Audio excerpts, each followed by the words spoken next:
Қайырлы күн достар, сіздермен дәмі өте керемет, барлығына ұнайтын бауырсақтар дайындайтын боламыз.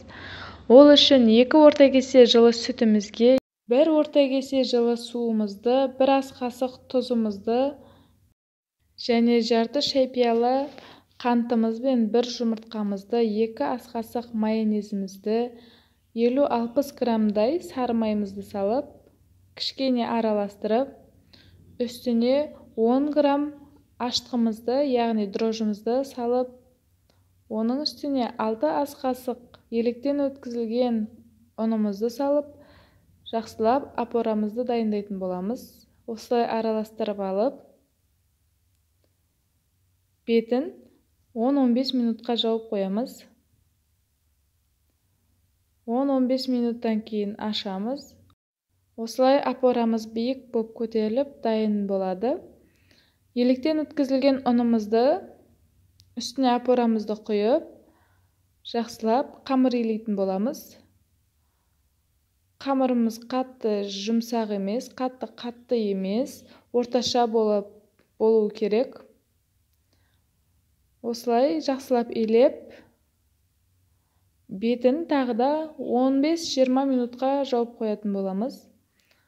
Одан кейін беті көтеріледі.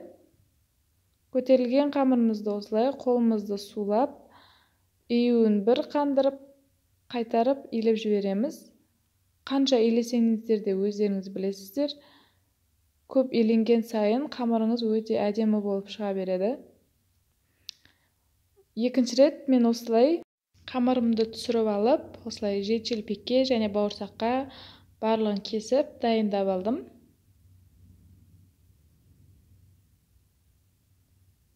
Жет шелпегімізге бұл. Енді қазір бауырсағымызға кесіп дайындап алатын боламын. Қолымызға жай ұнды сеуіп отырып, столымызға, қолымызға осылай ұнды нетіп аламыз. Қамырымызды бөліп аламыз, әйтпесе қолға жабысқақ болып шығады. Көріп отырғандарыңыздай, не қатты емес, не жұмсақ емес, орташа қаттылықта болды. Жет шелпектерімді дайындап алдым. Енді бауырсақтарымды одан қалыңдау етіп жаятын боламын. Байқап отырғандарыңыздай, бауырсағымыз қалыңдау болып жайылып жатыр. Енді осылай менде дайын кесетін бар, бауырсақ кесетін. Соны алып, осылай үстін басып отырып, барлығын кесіп аламын.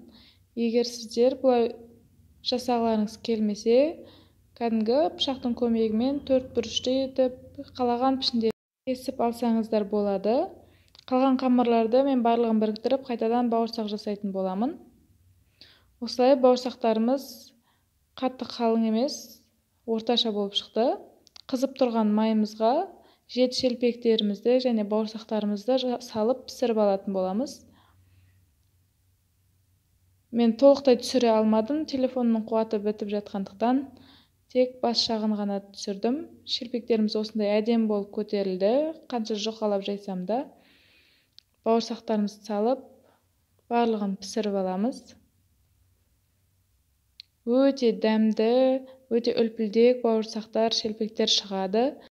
Барлығына ұнайды. Кез келген үйге де, құранға да, жиынға да, тойға да пісірсеңіздер болады.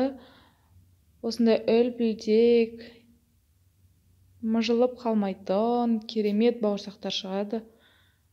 Мінекей ашып та көрсетемін, ортасы қандай биік болған.